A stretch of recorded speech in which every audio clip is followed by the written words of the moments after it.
Bonsoir à tous, ici Karine Godin. Bienvenue à ce grand débat des chefs 2024. Messieurs les chefs, Madame la chef, bonsoir. Merci d'avoir accepté notre invitation. Tout au long de ce débat, je serai accompagnée de l'éditorialiste de l'Acadie Nouvelle, François Gravel. Bonsoir. Bonsoir, Karine. Donc, un débat de 45 minutes divisé en 3 grands thèmes. Coût de la vie, la santé et le Nouveau-Brunswick en plein changement.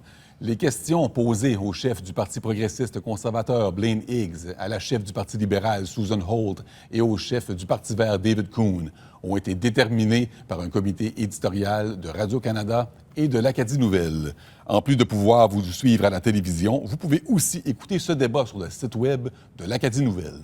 Et sachez que les places sur scène, tout comme l'ordre de réponse aux questions, ont été déterminés au hasard par un tirage au sort.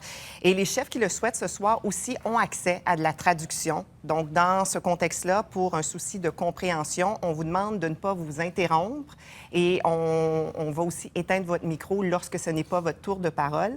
Et je compte aussi sur vous pour respecter votre temps de parole qui sera alloué.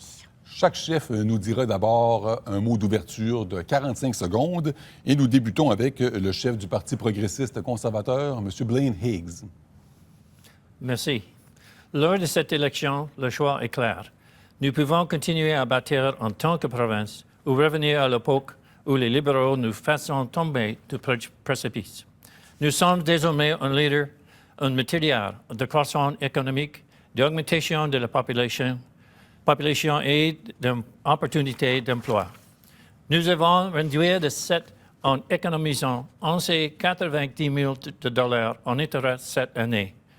Nous utilisons cet argent pour rendre la vie plus abordable et pour fournir des services de santé plus solides. Nous sommes désormais confrontés à de nouveaux défis liés à la croissance et à la prospérité. Ne remettons pas le Nouveau-Brunswick dans la rouge. Merci, M. Higgs. Maintenant, nous allons entendre le mot d'ouverture du chef du Parti vert, M. David Coon. Bonsoir. Dans cette élection, le leadership compte. J'ai servi la population du Nouveau-Brunswick au sein de la législature pendant les 10 dernières années. Mon bilan est solide et ma vision est claire. Nous pouvons compter sur moi pour agir. Nous ferons ce qu'il faut pour résoudre la crise de soins de santé. Les Verts attaqueront à la crise de logement et aux défis quotidiens pour joindre les deux bouts. Nous vous protégerons aussi contre le changement climatique. Nous nous assurerons d'être mieux préparés aux inondations, tempêtes et vagues de chaleur que nous subissons déjà. J'écoute, je trouve des solutions, j'agis. Merci, M. Coon. Et maintenant, le mot d'ouverture de la chef du Parti libéral, Mme Susan Holt. Bonsoir. Je suis Susan Holt et je suis un produit de l'immersion française et fière de faire partie du Nouveau-Brunswick bilingue, tout comme mes 3 filles qui regardent ce soir. Depuis les dernières 2 années, j'ai fait le tour de la province, visité chaque coin plusieurs fois et je vous ai écouté. J'ai entendu vos inquiétudes au niveau du système de santé et coût de la vie. L'équipe Holt s'engage à travailler avec vous, pour vous. Peu importe quelle langue que vous parlez, où vous vivez, qui vous aimez ou la couleur de votre peau, vous méritez un gouvernement qui vous respecte et qui va respecter vos droits. Nous sommes la seule équipe avec 49 candidats engagés et prêts à apporter un vent de changement au gouvernement de Nouveau-Brunswick le 21 octobre. À vous 3, merci beaucoup. On est prêt pour le premier grand thème de la soirée, coût de la vie et inflation. Donc, pendant chaque thème sera divisé en 3 questions. Première question, le premier chef aura 1 minute 30 pour y répondre. Les chefs suivants, 1 minute. Et pour les 2 questions qui vont suivre, le premier chef aura 1 minute pour y répondre. Les autres, 45 secondes. Donc, la première question de la soirée. Le coût de la vie a explosé dans les dernières années. Le prix du panier d'épicerie a augmenté de 36 en 5 ans au Nouveau-Brunswick, dépassant largement la moyenne canadienne. L'électricité, dans la dernière année, a augmenté de 13 le prix des loyers, lui, de 12 Donc, la première question, Susan Holt, vous serez la première à y répondre en 1 minute 30. Quel est votre plan pour aider les Néo-Brunswickois dans ces temps difficiles? À vous la parole. Merci beaucoup, Karine.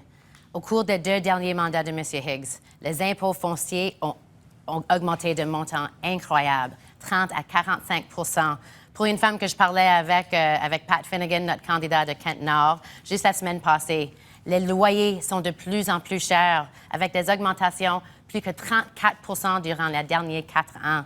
Quand j'ai fait du porte-à-porte ici à Moncton Sud avec notre candidate Claire Johnson, on a rencontré plusieurs personnes qui nous disent qu'ils ont la difficulté à payer leur loyer, à joindre les deux bouts, et ils font face à des décisions difficiles.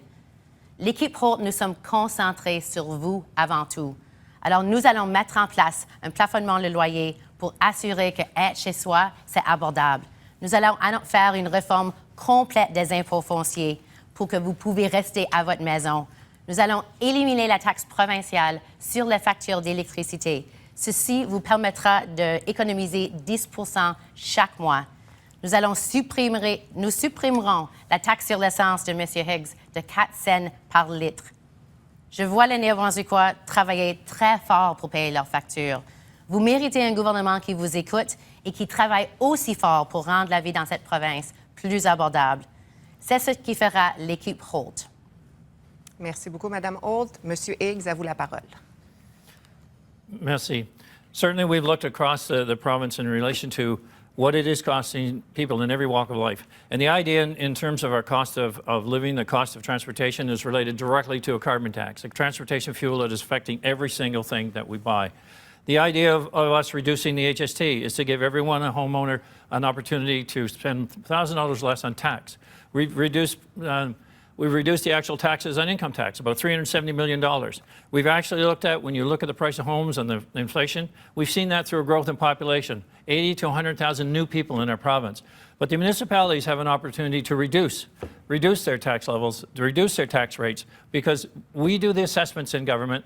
Everyone's happy with the fact that their home, their equity has grown. But what they're not happy about is a tax bill that goes with it. So there is a connection there of reducing the actual tax rate in order to get a better tax bill.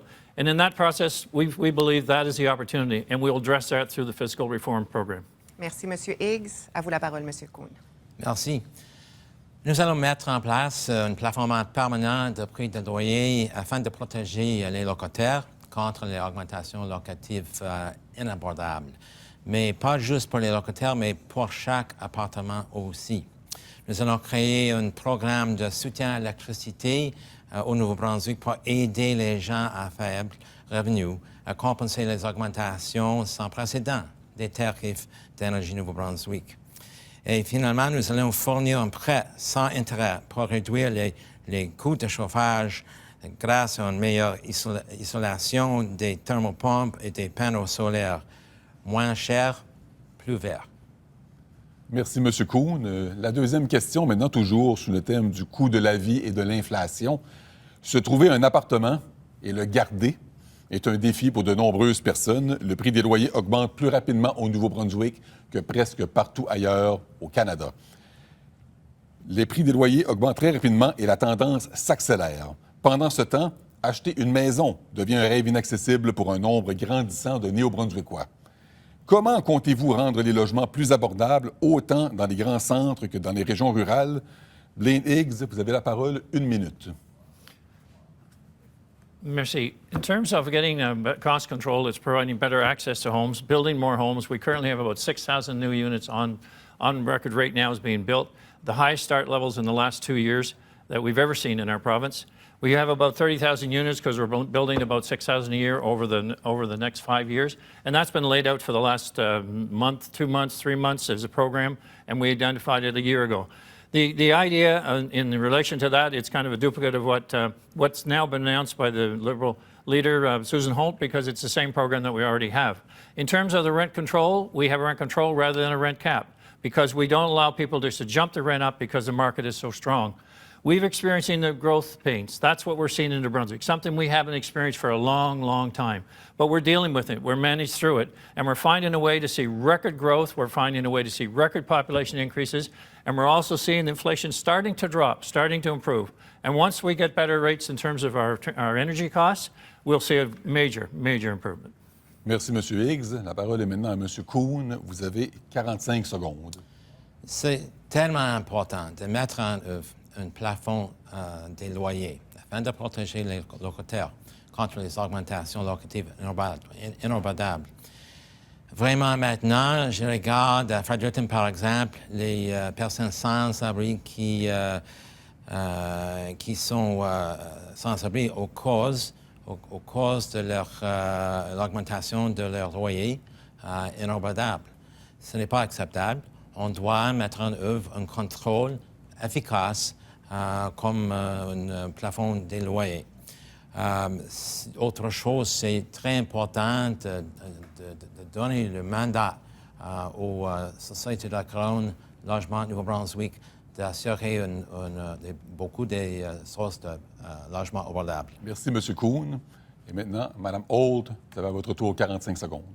Merci beaucoup. On entend beaucoup du monde qui aimerait acheter une maison, mais il ne peut pas. Alors, il continue d'être des locataires ici à Nouveau-Brunswick, même quand les prix montent. Alors, nous autres, on va mettre en place cette plafond de loyer pour assurer des appartements abordables, mais on doit aussi construire des maisons. M. Higgs parle d'un but de 6 000 qu'il a manqué. Ils n'ont même pas réussi quand la province de Nouvelle-Écosse et l'île du Prince-Édouard ont doublé leur nouvelle construction. Alors, nous autres, on va enlever la taxe provinciale sur le développement multi-unités pour qu'on peut assurer qu'il n'y a plus de logements sur le marché et qu'on peut créer des conditions pour que tout le monde peut avoir quelques places à vivre abordables. Donc, on va passer à la troisième et dernière question de cette thématique sur le coût de la vie et l'inflation. Parlons pauvreté maintenant. Au Nouveau-Brunswick, 1 enfant sur 5 vit dans la pauvreté. Dans certaines régions du nord de la province, c'est 1 enfant sur 3. L'accès, le nombre de visites dans les banques alimentaires a augmenté de 25 et la liste de ménages en attente d'un logement subventionné a augmenté de 15 en 1 an seulement. Donc, ma question, que comptez-vous faire au cours des 4 prochaines années pour aider plus spécifiquement les plus vulnérables de la société? David Kuhn, à vous la parole, vous avez 1 minute. Les plus vulnérables personnes dans notre société vivent en grande pauvreté. C'est la raison que dans le court terme, nous allons adopter une augmentation de l'aide sociale par 20 par personne. Toutes les personnes avec l'aide sociale après vont recevoir plus de 1 000 $ par mois. Mais pour le long terme, nous allons adapter un revenu de base garanti pour remplacer le système d'aide sociale qui n'est pas acceptable, suffisant pour les personnes qui vivent en pauvreté. Avec les deux choses, c'est notre bilan d'éliminer la grande pauvreté et réduire la pauvreté en général au Nouveau-Brunswick. Merci. Merci, M. Kuhn. Mme Holt, à vous la parole. 45 secondes. Merci beaucoup. Il y a beaucoup de choses qu'on doit faire pour vraiment aider ceux qui sont dans la pauvreté en Nouveau-Brunswick parce que le chiffre que vous avez partagé au niveau des jeunes, c'est vraiment inquiétant. Alors, on a besoin d'avoir des logements publics qui sont moins que le prix de marché. On doit construire ces logements parce qu'il y a 15 000 familles de Nouveau-Brunswick qui attendent un logement public et il n'y a aucun avancement de ce dossier-là.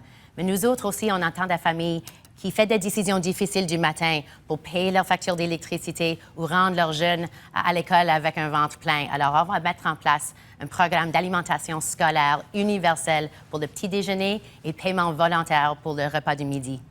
Merci. Monsieur Higgs, à vous.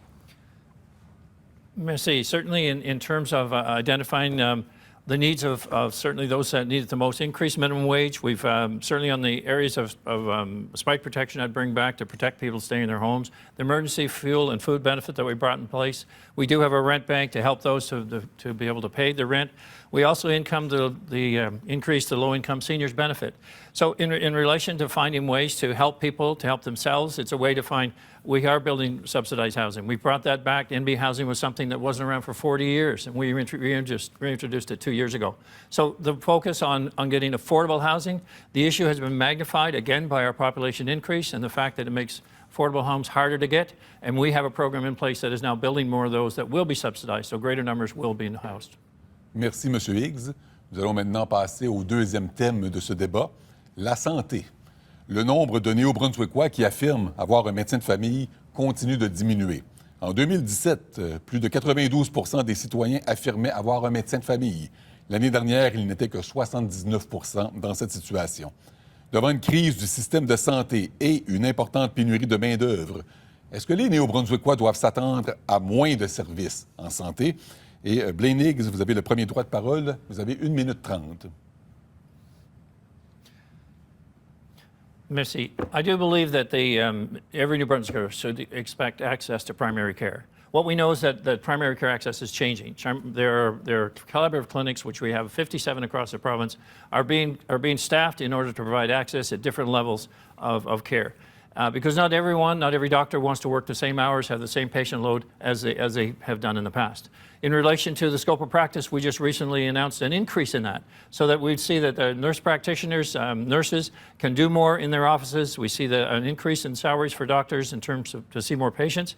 And we see that scope of practice can continue right across from nurse practitioners to pharmacists to paramedics. And the idea that we look at care that really is available to you when you need it. And I think a really good example of how this can work better is that in the last year, in 2023, about 24,000 calls were diverted from 911. In other words, the paramedics went to a home on a 911 call, did the assessment of the individual there, and said, you don't need to go to the doctor. You don't need to go to the ER. Here's what you can do tomorrow, here's a prescription, or here's how you work for your situation. So the point is, there's a lot of access points, and that's our focus. Primary care will be delivered differently, but delivered by a lot more people. We have a system now with MyHealth that gives greater access. We need to utilize our healthcare system right across the entire province. We need for Vitality and Horizon to work together to achieve the best results for both French and English patients, and to do so in a collaborative effort. And I'm excited about that potential, because that's something that we haven't tried here in New Brunswick. Merci beaucoup, M. Higgs. La parole est maintenant à M. Kuhn. Vous avez 1 minute. Merci, M. Gabal. Notre but est de créer un droit d'accès aux soins de santé primaire et éliminer les listes d'attente. Éliminer les listes d'attente. Les enfants ne sont pas sur une liste d'attente en attendant d'aller à l'école pour recevoir leur éducation. Non, personne ne devrait avoir à s'inscrire sur une liste d'attente pour recevoir des soins de santé primaire. C'est pourquoi nous devons adopter une approche tellement différente. Au début, nous allons convertir au moins de 70 pratiques médicales composées maintenant d'un seul médecin en équipe de médecins familiales collaboratives. C'est la solution définitivement parce que c'est possible de servir beaucoup de patients avec une équipe de médecins familiales collaboratifs. Pas de problème et éliminer les listes d'attente à la fin. Merci beaucoup, M. Kuhn. La parole est maintenant à Susan Holt. Vous avez 1 minute. Merci beaucoup. La crise dans le système de santé, c'est l'enjeu numéro 1 qu'on entend quand on cogne porte-à-porte autour de Nouveau-Brunswick. Il y a tellement de monde, 180 000 Néo-Brunswickois qui n'ont pas de médecin de famille. Et même ceux qui ont un médecin de famille n'ont pas accès dans 5 jours. Et assis à la maison, se demander, est-ce que mon médecin de famille va prendre une retraite? Est-ce que je vais être la prochaine sur la liste d'attente? On a besoin de mettre en place une vraie solution de clinique collaborative communautaire dans chaque communauté de Nouveau-Brunswick, avec le support d'un gouvernement pour le fardeau administratif. Qu'est-ce que le gouvernement Higgs a fait aujourd'hui? Ça ne fonctionne pas. On voit qu'on a une liste d'attente qui a augmenté en flèche. Alors, on voit aussi que les travailleurs du système de santé, nos professionnels, ils ont besoin d'être retenus. Maintenant, ils sentent un manque de respect du gouvernement. Alors, un gouvernement Holt est là pour leur écouter et livrer dans les solutions qu'ils ont demandées. Deuxième question sur la thématique de la santé. Le recours à des infirmières d'agence grassement payées au Nouveau-Brunswick ne fait pas l'unanimité. En date de février 2024, le gouvernement a dépensé plus de 173 millions de dollars pour avoir recours à ces infirmières, mais elles sont devenues aussi indispensables dans plusieurs régions pour le maintien des services en santé. Donc la question, le Nouveau-Brunswick peut-il se passer des infirmières d'agence? Et si oui, de quelle façon? David Kuhn, vous êtes le premier à répondre. Vous avez 1 minute pour le faire. Nous avons une crise dans notre système de santé ici au Nouveau-Brunswick maintenant. Au début, il n'y a pas de respect sur le côté du gouvernement pour les infirmières et les autres professionnels de santé. L'hiver, nous offrions des salaires, les primes de rétention et des avantages comparables aux infirmières et aux médecins, en réalité, de Prince-Édouard et de la Nouvelle-Écosse, pour le ramener chez nous.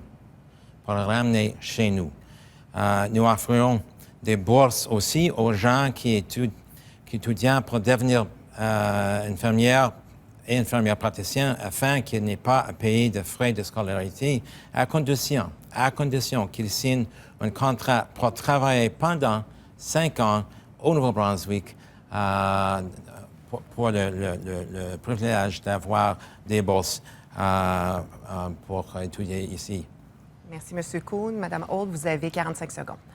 Merci beaucoup. C'est vraiment important qu'on fait le travail de retenir nos infirmières parce que clairement, aujourd'hui, on a besoin des infirmières de l'extérieur parce qu'on a un gouvernement qui a fait aucun effort pour retenir nos infirmières d'aujourd'hui. Ils préfèrent payer 300 $ par l'heure pour des infirmières hors de Nouveau-Brunswick et pas payer des primes de rétention aux infirmières ou créer des conditions de travail où les infirmières peuvent vraiment livrer le service dont ils aimeraient. Il y a un manque de respect au complet. Alors, un gouvernement Higgs va mettre en place ces primes de rétention.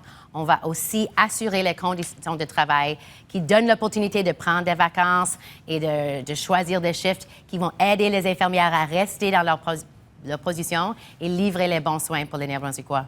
Merci. À vous, M. Higgs.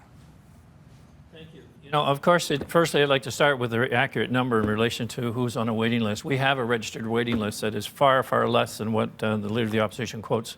So I'm not sure where the numbers come from or how they've been fabricated, but it's not the list that we have on record by far.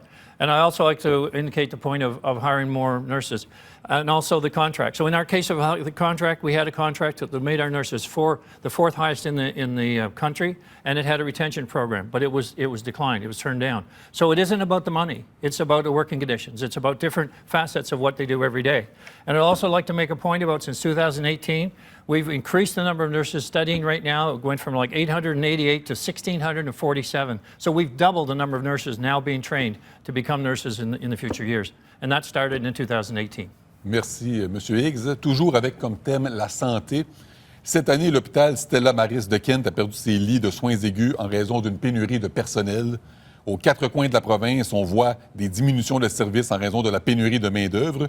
Tout ça avec une population vieillissante. Au-delà des soins primaires, est-ce que les citoyens en région rurale doivent s'attendre à se déplacer davantage dans les années à venir pour venir se faire soigner ici au Nouveau-Brunswick? Susan Holt, vous avez 1 minute. Merci beaucoup pour la question parce que l'enjeu au niveau du Stella Maris de Kent, c'est qui est une grosse inquiétude pour cette communauté et puis plusieurs alentours. J'ai fait des visites à cet hôpital-là et je me souviens de rencontrer une femme qui vit à l'hôpital depuis 3 ans parce qu'elle ne peut pas trouver une place pour les soins à longue durée et ça élimine l'opportunité pour que cet hôpital rende des services d'urgence parce qu'il y a des lits qui sont occupés avec du monde qui sont chez soi à l'hôpital. On a besoin d'avoir des soins primaires en communauté, accessibles à tout le monde, hors heure, avec ce modèle de clinique collaborative, communautaire, qui répond aux besoins des infirmières praticiennes, des médecins de famille, des infirmières. Nous autres, on leur écoute, puis on va mettre en place la solution dont ils demandent pour que vous ayez accès à des soins primaires chez soi et pour que nos hôpitaux peuvent avoir un focus de leurs travaux d'urgence comme ils ont besoin. Merci, Mme Holt. À vous, M. Higgs, 45 secondes. Merci. I think it's certainly reasonable to decide that healthcare has to be delivered differently. We have $1 billion more a year we're spending in healthcare right now. And that's major, the most ever been spent on our healthcare system. But we need to find ways to bring innovation to healthcare. Collaborative clinics is currently one. A clinical information management system that's shared throughout the entire network between Vitality and Horizon. So we know where service can be delivered. Give patients a choice, a patient-first strategy. So when you go in and you can't get service here, give a patient a choice that I could send you here. I could send you to Bathurst. I could send you somewhere else. We need to utilize our entire network, both in French and English, in order to give the best health care possible. We have a very large network together, and together we'll deliver better results, but we must do it differently. Merci, M. Higgs. Et pour terminer avec ce thème, M. Kuhn, à votre tour, vous avez 45 secondes. Maintenant, il y a un grand problème avec la centralisation de gestion pour notre système de soins de santé. Afin de résoudre les problèmes de nos hôpitaux, en leur donnant une gestion locale afin que les gestionnaires d'hôpitaux et leur équipe puissent mettre chez eux. C'est nécessaire d'assurer un niveau d'autonomie locale dans nos hôpitaux afin de mettre en œuvre les solutions qui toutes les personnes sur le terrain comprennent bien. comprend bien les problèmes, comprend bien les solutions, mais le système qui est très centralisé maintenant, les gérants en haut ne comprennent pas les détails pour les solutions sur le terrain.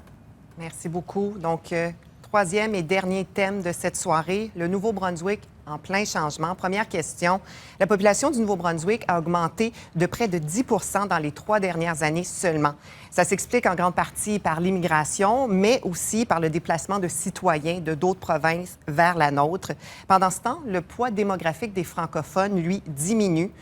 Selon vous, est-ce que le déclin du français est évitable au Nouveau-Brunswick et qu'allez-vous faire si vous êtes élu pour renverser cette tendance?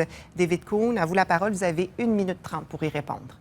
Au début, il est nécessaire pour nous, ici au Nouveau-Brunswick, d'avoir plus d'autonomie pour la gestion de l'immigration, d'assurer quelque chose, quelque sorte de choses, inclut les proportions des immigrants qui sont francophones. Maintenant, le gouvernement du Canada, le gouvernement fédéral, il a beaucoup de majorité de responsabilités. Ce n'est pas acceptable.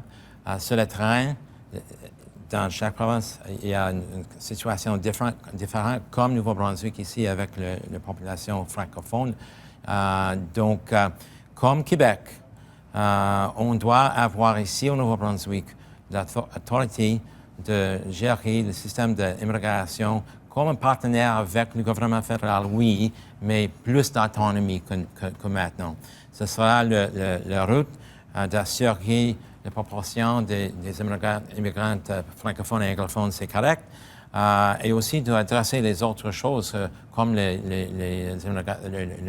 défis des étudiants internationaux, les personnes qui avaient beaucoup de défis de reste ici au Nouveau-Brunswick au cause de les règles d'Ottawa.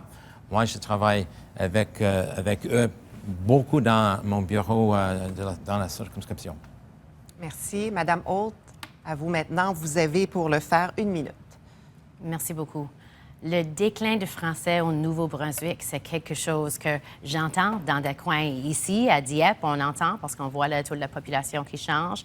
Puis aussi autour de la province, c'est inquiétant et il y a un travail à faire pour assurer qu'on protège notre identité et notre communauté linguistique et qu'on assure pas seulement qu'on continue avec notre francophonie, mais qu'on le rayonne, puis on le donne un pouvoir de plus autour de la province. Une vie francophone au Nouveau-Brunswick doit être possible et supportée. Alors, pour nous autres, ça veut dire 2 choses. Ça veut dire qu'on doit assurer le taux d'immigration francophone à un bon niveau pour qu'on ne voit pas ce déclin-là. Puis on doit aussi protéger la vie francophone à Nouveau-Brunswick parce que c'est quelque chose qui est un atout, que nous sommes fiers. Alors, ça veut dire une loi sur les langues officielles qui est fortifiée et augmentée pour l'équité réelle ici au Nouveau-Brunswick. Monsieur Higgs, vous avez 1 minute pour y répondre. Merci. Well, actually, this last few years, we focused very heavily on Francophone immigration, and our numbers have gone up in terms of the percentages, and I believe it's over the 33%, but we've really made a change in that statistics because we recognize the challenge, and we recognize the need, and we recognize it right across the province. And so I think that the importance is not only where we're bringing in Francophone immigrants, but then it's also a way to get better at our own kids being able to speak both official languages and do so upon graduation. So I've always been certainly very keen on finding ways that we can actually achieve that. I think that as we work together, we can continue to promote how exciting a province we have. A province that should be fully bilingual, a province that should be very unique in the country, and as that is an asset we have seen that works for us. We've seen that people come here because of the bilingual nature. So we need to ensure that we not only continue to protect the culture, but we need to ensure that we continue to utilize the full strengths of being a bilingual province. And I'm proud to say we were focused on both of that, and we set up a secretariat in government to keep that focus regularly. Merci, M. Higgs. Prochaine question, toujours avec comme thème le Nouveau-Brunswick en plein changement. Au cours du dernier mandat, nous avons vu des enjeux très sensibles prendre beaucoup de place dans l'espace public et en particulier en éducation. La politique 713 et l'identité de genre dans les écoles, l'éducation sexuelle, mais aussi l'immersion française. Ce sont tous des enjeux qui ont été très politisés, qui ont divisé la population. au point de nous amener à vous poser cette question. Est-ce que les politiciens devraient se tenir loin des décisions prises dans la salle de classe? Susan Holt, vous avez 1 minute. Merci beaucoup pour cette question parce que je crois fortement que les politiques ne devraient pas rentrer dans la salle de classe au Nouveau-Brunswick. Et même le Parti libéral a poussé une motion à l'Assemblée législative d'enlever la politique de notre système d'éducation. Mais le gouvernement conservateur n'a pas voté pour cette motion-là. Nous autres, on pense que M. Higgs a la mauvaise priorité au niveau d'éducation. On voit qu'il dit que les enseignants enseignent leurs jeunes à mentir à leurs parents, puis il montre un manque de respect au complet pour les enseignants de Nouveau-Brunswick. Quand les parents de Nouveau-Brunswick ont des inquiétudes au niveau de ce que nos jeunes apprennent, on veut qu'ils apprennent la littératie, la numératie, on veut qu'ils leur donnent les outils pour vraiment prospérer en Nouveau-Brunswick dans un environnement qui a les ressources dont il a besoin, de l'environnement sain où ils ne vont pas se rendre malades. Alors nous autres, on va investir dans le système d'éducation pour donner les ressources aux enseignants qui ont besoin d'un bon support aujourd'hui pour vraiment livrer un service le plus important du Nouveau-Brunswick. Merci, Mme Holt. La parole est maintenant à M. Higgs. Vous avez 45 secondes. Merci. Well, I guess the leader of the opposition doesn't have the same respect for parents that I do. When she said that the rights of parents was BS, I actually think parents are the foundation to our society. I actually think to think that we parents don't need to play a role in raising their minor children. It's just hard for me to fathom that that's not a very important aspect. And that's why we're saying we want parents to know. We want parents to be involved in raising their minor children.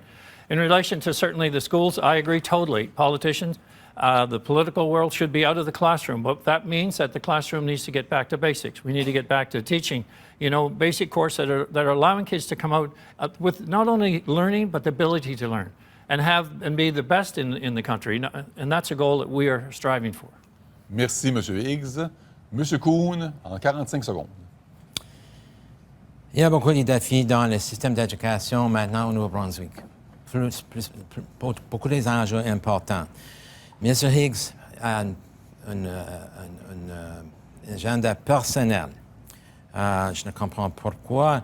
C'est correct, les parents avaient beaucoup de responsabilités, des obligations immenses, et aussi la jeunesse on les doit à la même fois.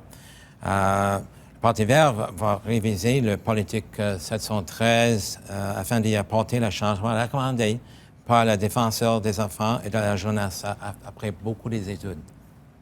Merci beaucoup. On est déjà rendu à la dernière question de la soirée, toujours sur le thème du Nouveau-Brunswick en plein changement.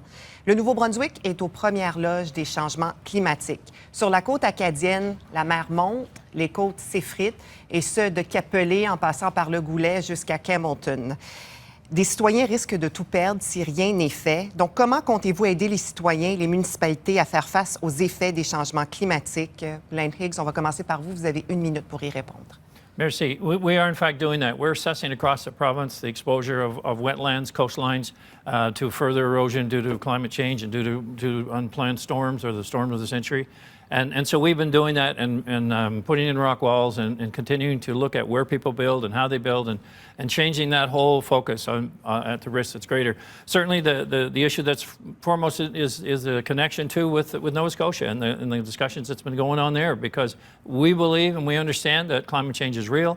We understand that we need to mitigate it. So we are working with individuals and we are working with different locations to make sure that we address those immediate concerns. And then there's the longer term concerns, the ability for us to do better, not only in our province, but to do better by impacting the world in relation to emission reductions. And I think New Brunswick can punch well above their weight. We're far ahead on our schedule, but the schedule of where we're going to be in 2030 or 2035, according to the federal plan, is not realistic under the case of where we can afford to be and what will be available to us for technology. Merci. Monsieur Kuhn, à vous la parole, 45 secondes. Merci. L'avenir sera difficile en raison des changements climatiques ici au Nouveau-Brunswick et dans le monde. Voyons, la côte acadienne disparaît dans la mer maintenant. Regardez la situation à la Goulet, à Caraquet, à Archipican, à l'île de la Mecque. Donc, nous devons mettre en œuvre des solutions immédiatement pas plus des études, pas plus des stalling. On doit prendre l'action afin de garder nos communautés et nos infrastructures des tempêtes violentes et de l'érosion côtière. C'est tout le temps qu'on avait, M. Kuhn. Finalement, Mme Holt, 45 secondes. Merci beaucoup pour la question parce que l'érosion côtière, c'est quelque chose qui impacte plusieurs Nouveau-Brunswickois depuis plusieurs années maintenant. Et ça, c'est pourquoi on a avancé une motion dans l'Assemblée législative pour recevoir un plan pour l'érosion côtière. Mais le gouvernement Higgs ne voulait pas le faire. Ils n'ont aucun plan et aucune aide pour le monde qui sont impactés. Il y a beaucoup de monde qui sont proches à perdre leur maison et il n'y a aucune aide du gouvernement. On a besoin de ce programme d'aide et un programme de mitigation en partenariat avec les municipalités et les propriétaires, parce que c'est un enjeu certainement en péninsule acadienne. On le voit de Comté-Kent, de Shediac jusqu'à Cap-Pelé, même jusqu'autour de Saint-Stephen. On a besoin de plans où quelqu'un va agir sur le changement climatique, pas comme le gouvernement d'aujourd'hui fait. Donc, c'est ce qui conclut la période de questions. Vous aurez chacun 1 minute 30 pour un mot de la fin. Monsieur Kuhn, à vous la parole. Merci beaucoup. Les problèmes auxquels la population de Nouveau-Brunswick doit faire face aujourd'hui sont le résultat de 30 années de gouvernements libéraux et conservateurs qui ont pris de mauvaises décisions et poursuivi des politiques inefficaces. Nous avons besoin de nouveaux leadership. Un gouvernement vert serait différent. Pourquoi? En tant que Verts, nous sommes ancrés dans un ensemble de valeurs fondées sur l'équité et le respect de tous les citoyens et de toutes les communautés et du monde naturel qui nous soutient. Mon bilan de 10 ans en tant que député et un chef de l'opposition est un livre ouvert. Il n'y aura aucune surprise quant à ce que représente un gouvernement vert. Lors de cette élection, nous avons l'occasion de tourner la page vers un avenir durable dans lequel chacun et chacune peut s'épanouir. Si vous partagez cette vision, je vous demande de me faire confiance ainsi qu'à mes candidats en votant vert. Nous respecterons et honorerons votre confiance chaque jour dans chacune de nos actions. Merci et bonne soirée. Merci. Blaine Higgs, à vous la parole. Ce soir, vous avez entendu un choix clair pour l'avenir du Nouveau-Brunswick. Il ne s'agit pas de savoir si vous m'aimez personnellement ou non. Il s'agit de l'avenir de notre province. Contrairement à de nombreux gouvernements précédents, nous avons clairement réalisé des progrès au cours des 6 dernières années. Lors de cette élection, nous pourrions tout perdre. Nous pouvons continuer à bâtir une province forte ou choisir des politiques qui nous ramèneront dans le rouge.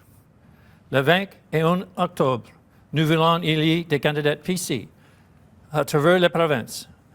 Tous nos candidats sont prêts à travailler pour vous à l'Assemblée législative.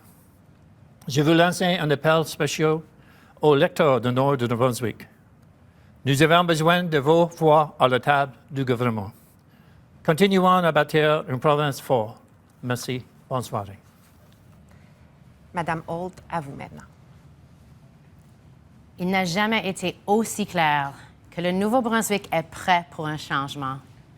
On a un système de santé qui est pire que jamais, avec 180 000 Néo-Brunswickois qui n'ont pas accès à un médecin de famille, avec 1100 aînés qui attendent à des soins à longue durée, 535 aînés qui vivent à l'hôpital de Nouveau-Brunswick, 15 000 Néo-Brunswickois qui attendent pour des logements publics, et plus de personnes que jamais qui ne peuvent plus payer leur loyer, qui montent en flèche. Le prix d'électricité, les impôts fonciers, le taux de loyer, tout ça monte et c'est plus cher pour les Néo-Brunswickois qui ont de la difficulté à joindre les deux bouts.